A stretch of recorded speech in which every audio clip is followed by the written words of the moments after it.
परमेश्वर ने फिर से हम लोग को एकत्रित किया।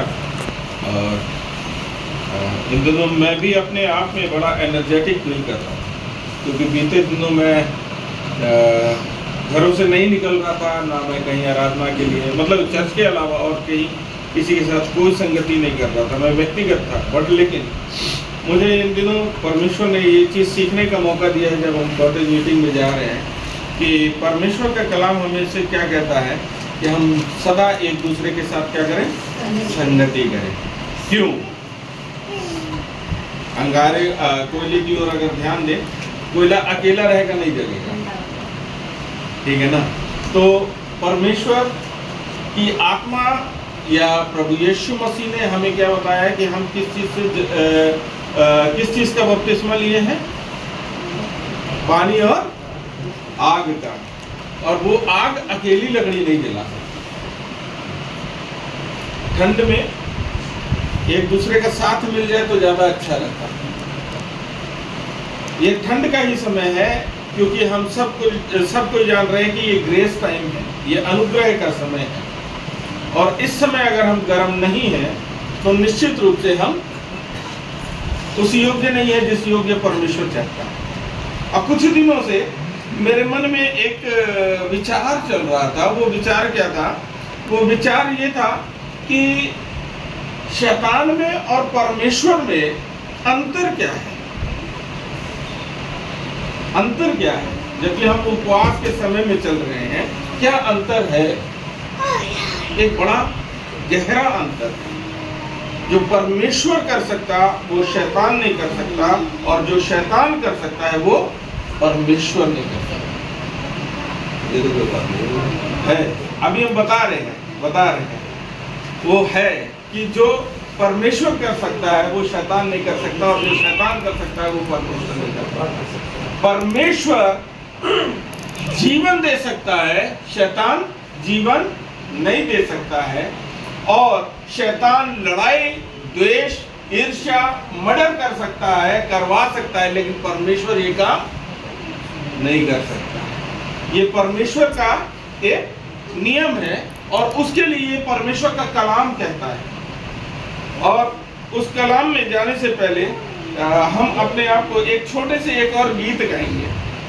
शून्य से लेकर अब तक मुझे रच लिया तूने अपने ही रूप में।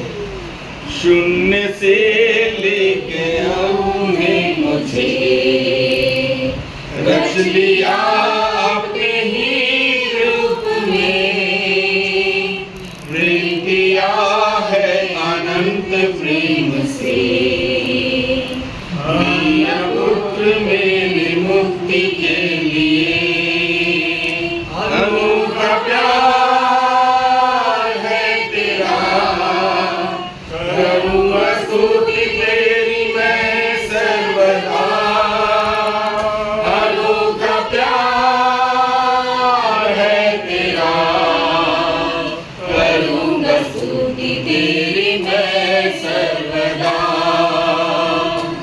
जग में आया यीशु स्वर्ग छोड़ के, सारा दंड सह लिया उसने। कोड़ी खाके क्रूस उठा के यीशु ने मुझे मुक्ति और शंगाई दे दी है। अनोखा प्यार है तेरा, करूँगा स्तुति तेरी मैं सर्वदा। अनोखा प्यार है तेरा, करूँगा स्तुति तेरी मैं सर्वदा। हालेलुया, ये प्रभु का धन्यवाद है। मैंने बोला कि जो काम परमेश्वर कर सकता वो शैतान नहीं कर सकता, और शैतान जो कर सकता वो परमेश्वर नहीं कर सकता। शैतान आया तो स्वर्ग से था, और वो प्रभु यीशु स्वर्गीय पिता के अपने सिंहासन के करीब होता था। लेकिन जब उसके मन में अहंकार आया, जब उसके मन में पाप आया, तो दंड स्वरूप क्या हुआ? वो गिराया गया, लेकिन अकेले गिराया गया। जो उसके फॉलोअर थे, फॉलोअर आज भी हैं संसार में, हमारे भी हैं, आपके भी हैं, परमेश्वर के भी हैं और शैतान के भी हैं। फॉलोअर आज भी हैं। आज भी जो वो शैतान को परमेश्वर ने स्वर्ग से गिराया तो सबसे पहला काम किया कि जो उसकी उड़ान थी उसे खत्म कर दिया। उसकी उड़ान को क्या किया उसने? परमेश्वर ने खत्म कर दिया।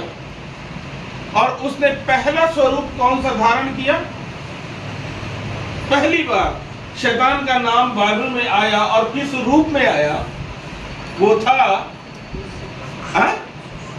सांप के रूप में पहली बार आया।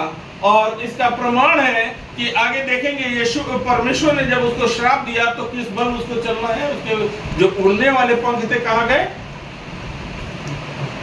आज हम उनको भी देखें अपने बीच में जो बहुत उड़ान भरने की जिज्ञासा रखते हैं, लेकिन कहीं ना कहीं वे भी धराशायी हो जाते हैं। परमेश्वर ने साफ साफ कर दिया कि तू पेड़ के ही बल चलेगा और क्या चाटेगा? मिट्टी। ये बड़ा दुखदाई है। सोचे विचार करे कि उसको मिट्टी चाटना। एक समय तक स्वर्ग में था और उसके पंखों से स्वर निकला करता था और पूरा स्वर्ग राज जो है एक अद्भुत ध्वनि में, एक अद्भुत स्वर में क्या होता था? गूंज जाता था। और मेरे ख्याल से वो पूरा महिमामय हो जाता होगा। वहां पर वहां महिमा ही महिमा होती होगी परमेश्वर की। लेकिन आज क्या है? पेट के बल चलना और मिट्टी चाटना।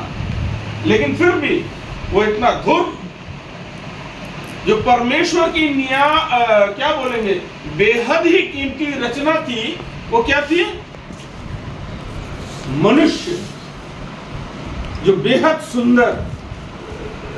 परमेश्वर ने बाइबल में कहीं ये नहीं लिखा कि मनुष्य के अलावा और किसी चीज की उसने अपने हाथों से रचना की। केवल मनुष्य को रचा। और यहां तक उसने क्या कहा? उसको किस स्वरूप में, किसके स्वरूप में रचा? अपने स्वरूप में रचा। और शैतान को मालूम है कि परमेश्वर को कौन प्रिय है? वो मनुष्य जिसे उसने बनाया है, या ये कहना गलत नहीं होगा जिसे उसने पैदा किया। आज हमारे भी मनों में बहुत सारे विचार पैदा हो जाते हैं, बहुत सारी चीजें पैदा हो जाती है और शैतान वही काम करता है, उसी चीजों को चुराने की कोशिश करता है। और शैतान परमेश्वर की प्रिय चीज छीन लिया। छीना कैसे छीना? उत्पत्ति की किताब और उसका 3रा अध्याय और उसकी 4थी और 5वीं आयत। परमेश्वर की प्रिय चीज उसने छीना। तब सर्प ने स्त्री से कहा, तुम निश्चय ना मरोगे, वरन परमेश्वर आप जानता है कि जिस दिन तुम उसका फल खाओगे उसी दिन तुम्हारी आंखें खुल जाएंगी और तुम भले बुरे का ज्ञान पाकर परमेश्वर के तुल्य हो जाओगे। छीन लिया। परमेश्वर को ये बात मालूम था कि एक दिन ऐसा आएगा कि ये मेरे विपरीत, मेरे विचारों के, मेरे आज्ञाओं के विपरीत जाएंगे।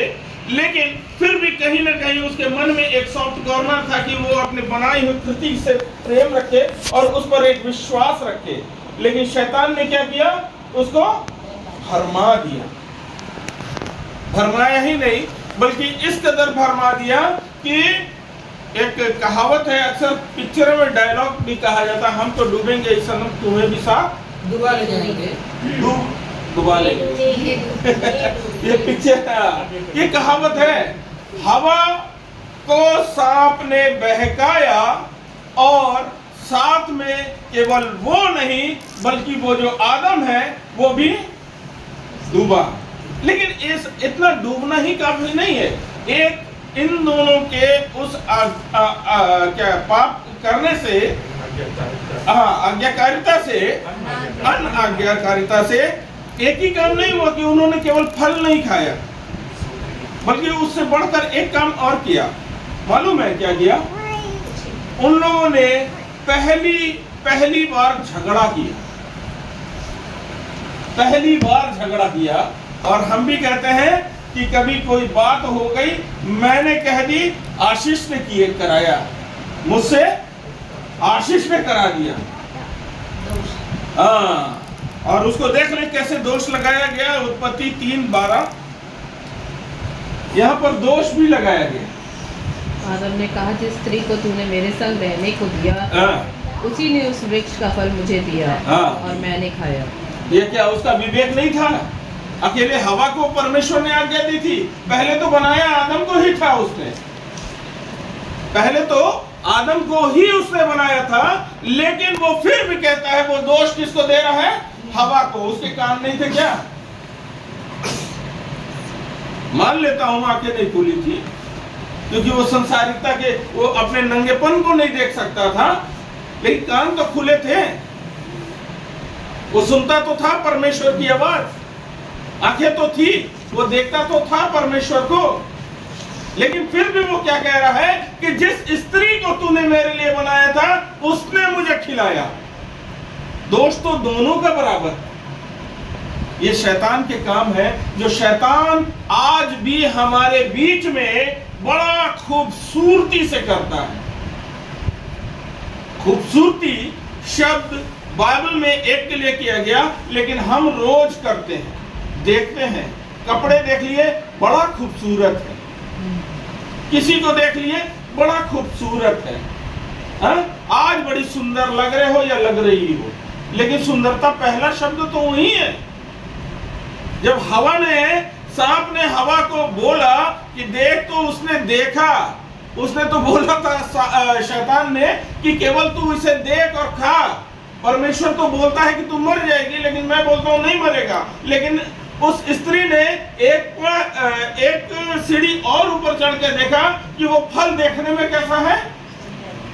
मन, तो देखिए, दिखाया कुछ और जाता है, दिखता कुछ और है। दोनों में एक बड़ा अंतर है। परमेश्वर का कहना था कि तुम आत्मिक रीति से मर जाओगे। वो आज्ञाकारिता जो तुम्हारे लिए अहम परमेश्वर के लिए है, वो आज्ञाकारिता तुम्हारे जीवन से जाएगी। वो आत्मा, वो प्रेम, वो समर्पण, वो अनुग्रह, वो दया जो परमेश्वर ने आदम और हवा के लिए बनाई थी या दी थी, वो वही समाप्त हो जाएगी। ये कहना चाहते, परमेश्वर का कहने का मतलब ये था कि इन चीजों से तुम वंचित हो जाओगे। आगे खैर हम इस पे अगर जाएंगे तो बहुत सारा पॉइंट्स है जिस पर हम डिस्कस करेंगे और दिन खत्म हो जाएंगे, समय खत्म हो जाएगा, लेकिन टॉपिक्स नहीं खत्म होंगे। अगर हम देखें तो शैतान हमें किस तरह बरगला रहा है।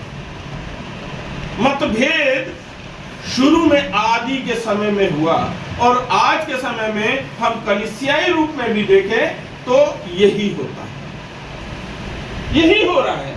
हमारे आपके विचार नहीं मिल रहे, विचार आपके हमारे नहीं मिल रहे। क्यों नहीं मिल रहे, आगे हम इसको भी देखेंगे। वो भी वचन में लिखा है कि कलीसियाओं में क्यों ऐसा हुआ है। बाइबल में लिखा है, दूसरा कुरिन्थियों 11वां बाब का 3री आयत, यहां पर भी परमेश्वर बड़ा अद्भुत काम कर रहा है। शैतान वो अपने चाल से नहीं बाज आने वाला है।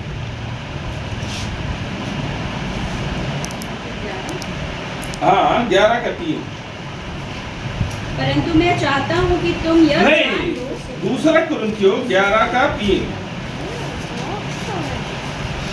यहूदा के राजा सुलेमान के पुत्र रोहग्याम से और यहूदा और बिन्यामीन के सब इस्राएली नहीं, दूसरा कुरिन्थियों 11 का 3। परंतु मैं डरता हूँ कि जैसे सांप ने अपनी चतुराई से हवा को बहकाया, हाँ? वैसे ही तुम्हारे मन उस सिधाई और पवित्रता से जो मसीह के साथ होनी चाहिए, हाँ? कहीं भ्रष्ट ना किए। हालेलुया, यहाँ पर यही कह रहा है, हाँ?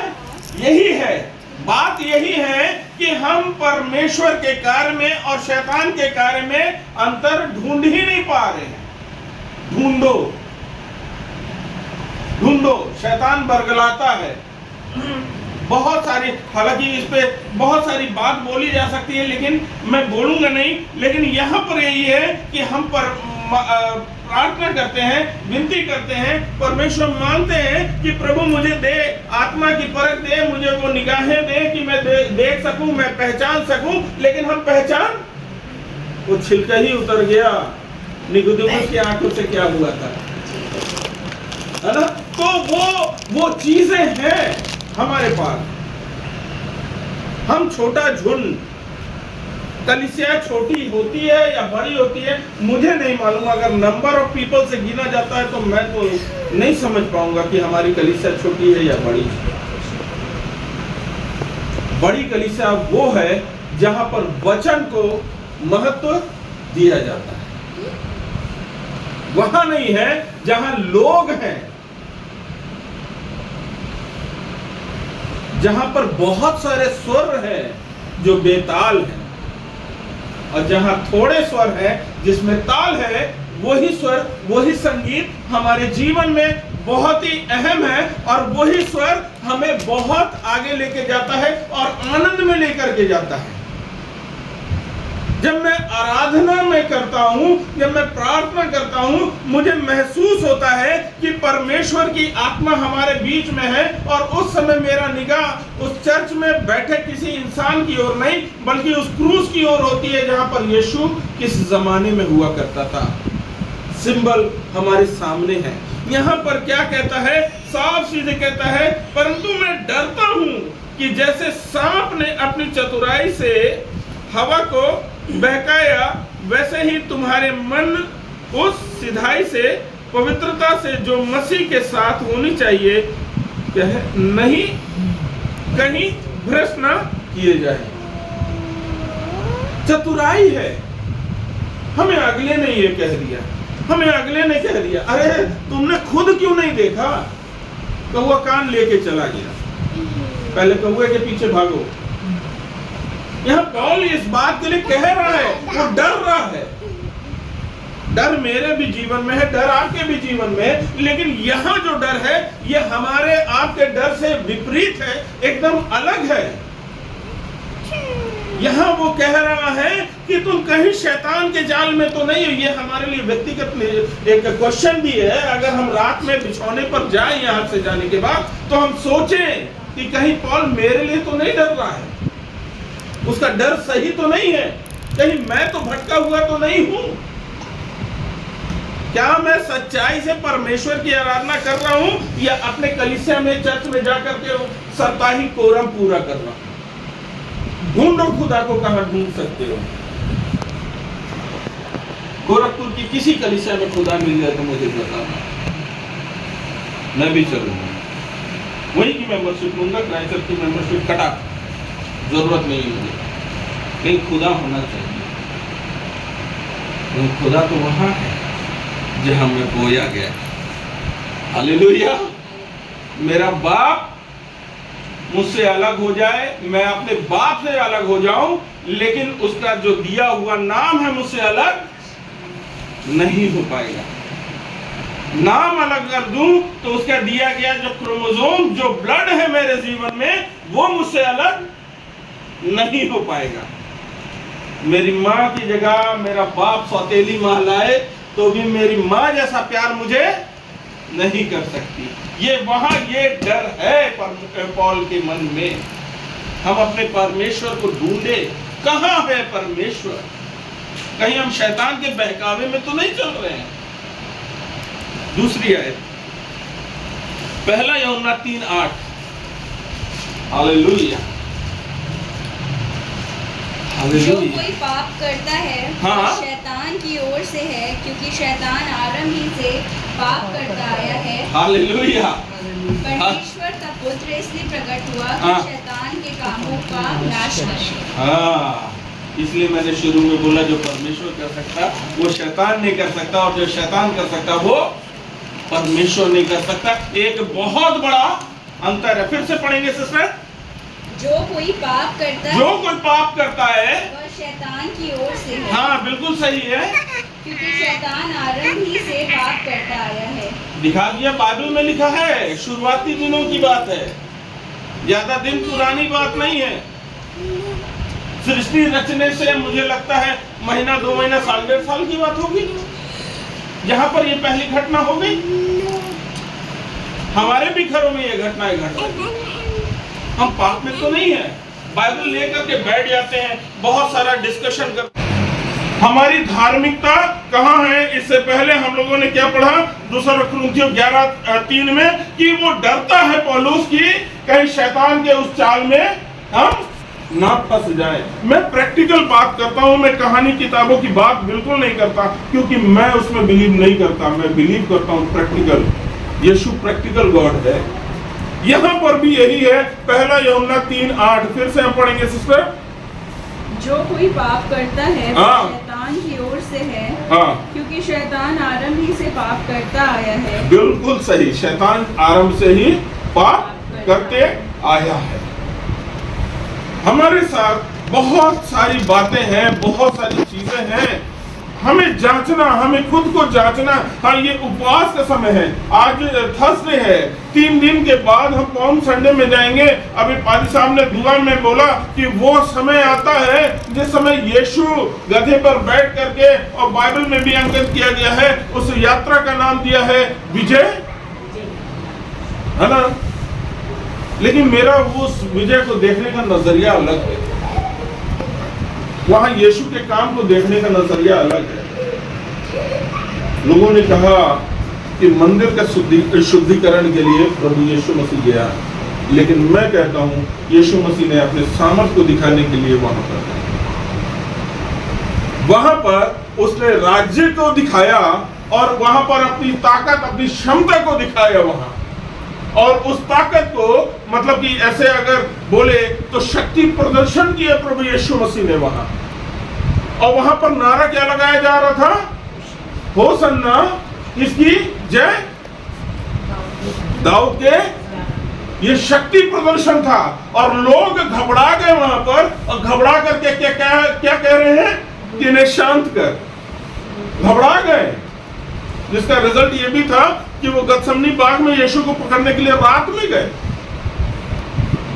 मतलब कि यीशु मसीह एक छवि थी भाई, एक अच्छा लीडर था वो। लेकिन आज हम इन पदों पर देखते हैं, वास्तविकता ये है कि परमेश्वर हमारे लिए बड़ा अनुग्रहकारी है। वो मैं ज्यादा समय नहीं लूंगा, है ना।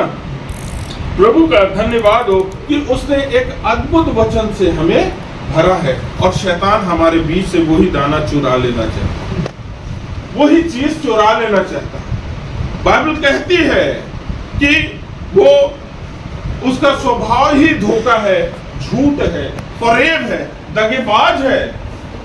एक ही थाली में खाएगा और उसी में छेद वो करेगा। अगर हम देखें उत्पत्ति 3:6, उत्पत्ति 3:6, हालेलुया। सो जब स्त्री ने देखा कि उस वृक्ष का फल खाने में अच्छा है और देखने में मनभाव और बुद्धि देने के लिए चाहने योग्य भी है, तब उसने उसमें से तोड़कर खाया। बस बस बस बस बस इतना ही चाहिए। आज हमारे साथ भी यही होता है। फोन खरीदने गया, मैं चला तो रहा था सैमसंग का, लेकिन मेरे को जब मैं वहां गया तो मेरे को सेल्समैन ने दिखाया, अरे ये फोन लीजिए, बड़ा अच्छा है, चमकदार है, नए वैरायटी का है, नया सिस्टम है, इसमें नया सब कुछ है, फीचर्स अच्छे अच्छे हैं। मैं सैमसंग को भूल गया, चमकदार है। रियलिटी ये है कि जिसको मैंने पहले से इस्तेमाल किया था वो उसके लिए मैं यूज्ड टू था। प्रभु की आज्ञा थी, लेकिन वो चमक जो है मुझे चकाचौंध कर देती है। रात में चलते हैं और सड़क में अंधेरा, यानी कि जो मेरी लाइट जो जा रही है गाड़ी की, उससे मुझे सब कुछ दिखाई देता है, लेकिन विपरीत लाइट जब हमारे आंखों पर पड़ती है, विदिन सेकंड क्या होते हैं हम, दिशा से। यहां पर दिशा भ्रमित कर दिया शैतान ने, दिखाया भ्रमित है। हम उपवास के समय है, हम उस भ्रम को, उस आदत को बदलना है, तोड़ना है, उस चेन को हम तोड़ें। एक दो तीन पद और पढ़ेंगे, फिर उसके बाद मैं खत्म करूंगा। यूहन्ना उसका 8 का 44। हालेलुया।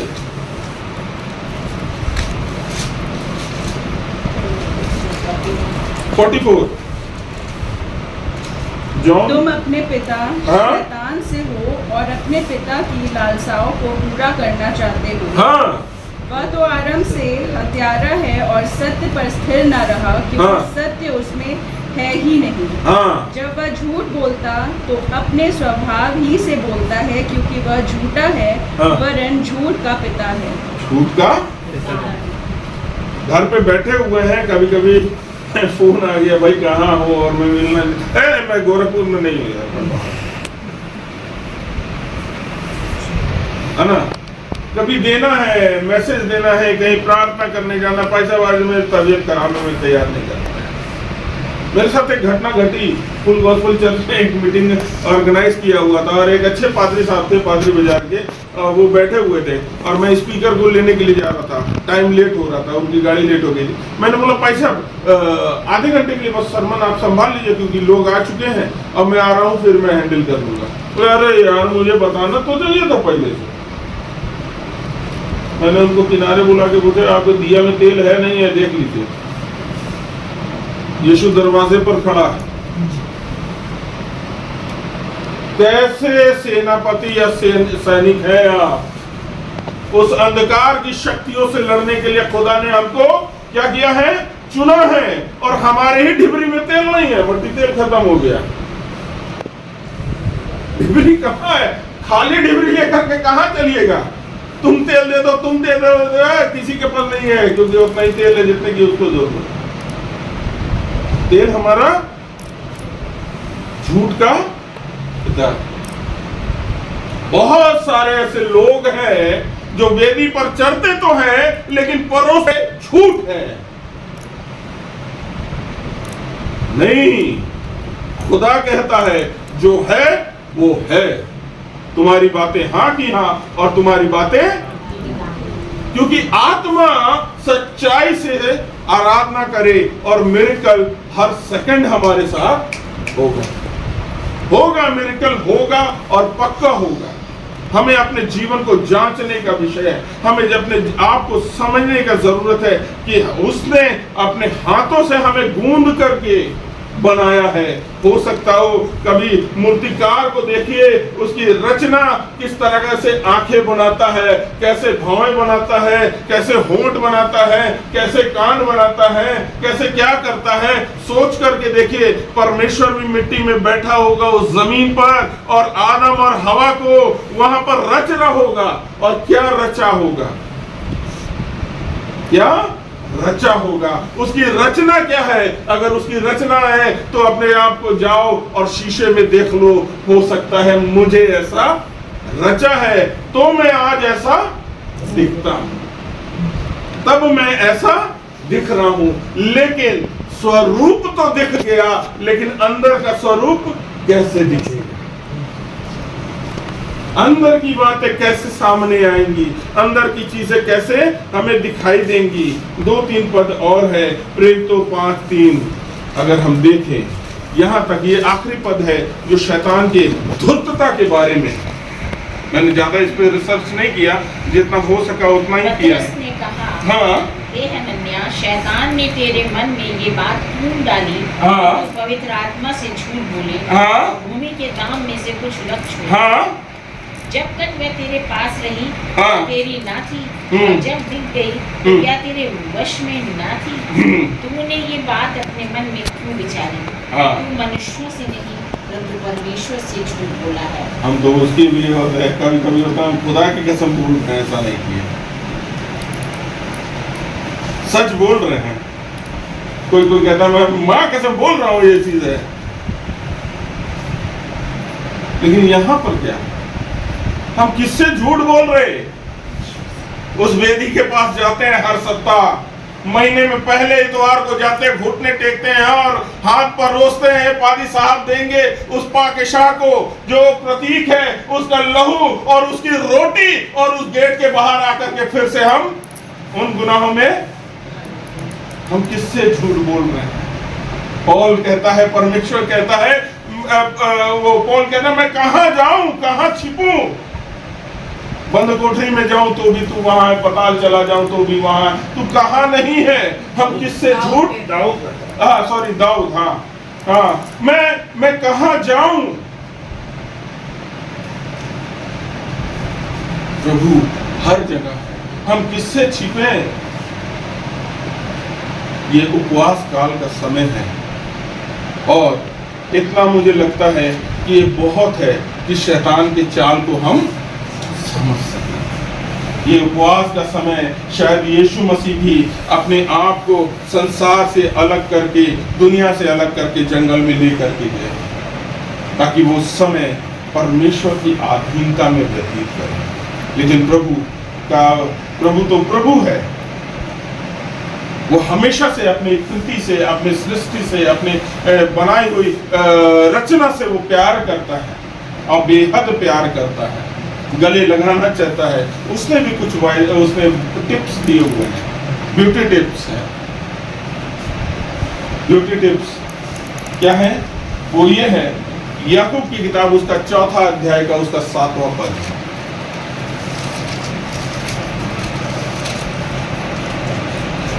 इसलिए परमेश्वर के अधीन हो जाओ और शैतान का सामना करो, तो वह तुम्हारे पास से भाग निकलेगा। Hallelujah, hallelujah. कहाँ जाना है? प्रभु के चरणों में। खुदा मैंने पाप किया, प्रभु मैंने व्यभिचार किया, प्रभु मैंने ये गुनाह किया, मैंने झूठ बोला, मैंने ये झूठी गवाही दी, प्रभु मैं तेरे चरणों में हूँ, आज पश्चाताप करके तेरे पास आ जाता हूँ, आ जाता हूँ खुदा। और फिर उसके बाद लाइसेंस देता है विद आर्म्स। इफिसियों की किताब और उसका 6वां अध्याय उसकी 14 से 17 आयत तक। आर्म्स है, खुदा के आर्म्स। सो सत्य से अपनी कमर कसकर। क्या बोलना है? सत्य से। अभी हमने पीछे क्या पढ़ा? शैतान क्या है? झूठ का। और यहाँ यीशु परमेश्वर क्या कह रहा है? तुम किससे कमर कसो? सत्य से। दूसरा, और धार्मिकता की झिलम पहन। यस, पवित्रता का झिलम, धार्मिकता का झिलम। आगे, और पाँव में मेल के सुसमाचार। बिल्कुल, दुश्मनों के पास भी जाके गला लगाना है। आगे, और उन सब के साथ विश्वास की ढाल लेकर बिल्कुल स्थिर रहो, जिससे तुम उस दुष्ट के सब जलते हुए तीरों को बुझा सको। Hallelujah, hallelujah. ताकि उस दुष्ट के सारे जलते हुए तीरों को क्या करो? बुझा सको। और आखिरी पद आप सबको बाजुबान याद है, यूहन्ना 3:16, है ना?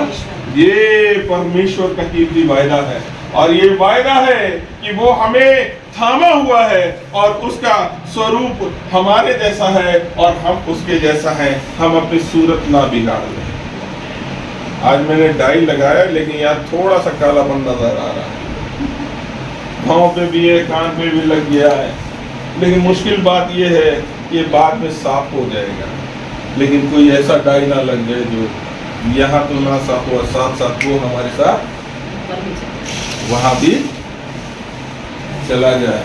हालेलुया। आइए हम दुआ करें। स्वर्गीय महान पिता, हम तेरा शुक्रगुजार हैं इस सुंदर कलाम के लिए प्रभु जी, जो कि तूने हमें दिया है। अब पिता, ये कलाम हमारे जीवन में अहम भूमिका निभाएगा, क्योंकि हम उस दुष्ट का जिससे वो हमें फंसाता है प्रभु जी, पिता आज हमें उसे समझ लिए हैं प्रभु। पिता, आज बचने का तरीका हम जान गए हैं प्रभु। पिता परमेश्वर, होने दे हमें बुद्धि, ज्ञान, सामर्थ, बल दे खुदावन, ताकि हम उसके जलते हुए तीरों का सामना करें और बुझा सके। पिता, यहाँ उपस्थित हर एक जन को प्रभु जी अपने सामर्थ से भरे प्रभु, हमारे हृदय शुद्ध हो और पिता परमेश्वर तेरी महिमा करते हुए चले। हालेलुया। प्रभु, वास्तव में हमने गीत गाया शून्य से लेकर अब तक मुझे प्रभु, वास्तव में प्रभु हम कुछ नहीं थे, हमारी कोई आकृति नहीं थी, हम तो धूल में मिले हुए थे। लेकिन प्रभु तूने संजोया, तूने बनाया, तूने रचा, तूने नथनों में श्वास फूका और लास्ट में कहा उसने अपने स्वरूप में तूने हमें बना दिया। खुदावन, हमारा बाहरी आवरण तो तेरे जैसा है, लेकिन अंदर का पिता परमेश्वर बिगड़ा हुआ है। प्रभु तूने वचन में बताया हमें कि किस प्रकार से खुदावन हमें अपने आप को शुद्ध और पवित्र करना है और तेरी अधीनता और तेरी धार्मिकता में आगे बढ़ना है। प्रभु मैं पूरी कलीसिया को तेरे हाथ में सौंपता हूँ और मैं चाहता हूँ वैसी कलीसिया बने जैसी तू चाहता है। हम नहीं बनाना चाहते प्रभु, क्योंकि हमारे अंदर कोई योग्यता है ही नहीं। हम कुछ नहीं कर सकते खुदावन सिवाय तेरे, क्योंकि तू बना सकता है। पिता हम चाहते हैं प्रभु तू जैसा चाहता है वैसा बने। खुदावन हम पासबान को तेरे हाथ में सौंपते हैं प्रभु, उनके सेवा को तेरे हाथ में सौंपते हैं प्रभु। तू इन्हें इस्तेमाल करता है और आगे भी करेगा प्रभु, और दुगने अभिषेक के साथ इस्तेमाल कर और सामर्थ के साथ इस्तेमाल कर प्रभु, क्योंकि तूने चुना है। अब तेरा वचन कहता है कि मैंने तुम्हें तुम्हारे माँ के गर्भ में पड़ने से पूर्व ही चुन लिया प्रभु। वो उनके भाग में था कि वो तेरी सेवा करे प्रभु, क्योंकि चुनाव तेरा है प्रभु। पिता हम चाहते हैं तमाम वो कलीसिया के सदस्य जो वहां पाए जाते हैं प्रभु, एक मन एक चित्त हो और एक उद्देश्य हो प्रभु। उद्देश्य केवल तेरी महिमा और तेरे राज्य की बढ़ोतरी हो पिता। हम एक विचार के होकर के प्रभु तेरी महिमा करें। बाकी पिता हम पूरे कलीसिया के सदस्यों के लिए, उनके घरों के लिए पिता हम प्रार्थना करते खुदा, उन सब के ऊपर तेरा अनुग्रह हो। कहीं अनकहीं बातें पिता यीशु मसीह के नाम से उनके जीवन में पूरी था। बीमारियां, कंगाली, द्वेष, ईर्ष्या यीशु के नाम से जाए प्रभु।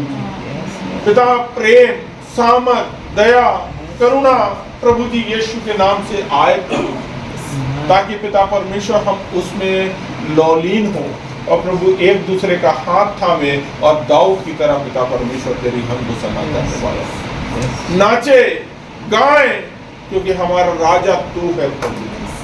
हालेलुया प्रभु। हम पिता चाहते हैं प्रभु तेरी इच्छा यीशु मसीह के नाम से पूरी की जाए पिता। इस समय को तेरे हाथ में सौंपते हैं और ये विनती यीशु मसीह के नाम से मांगते हैं, सुने और ग्रहण करें।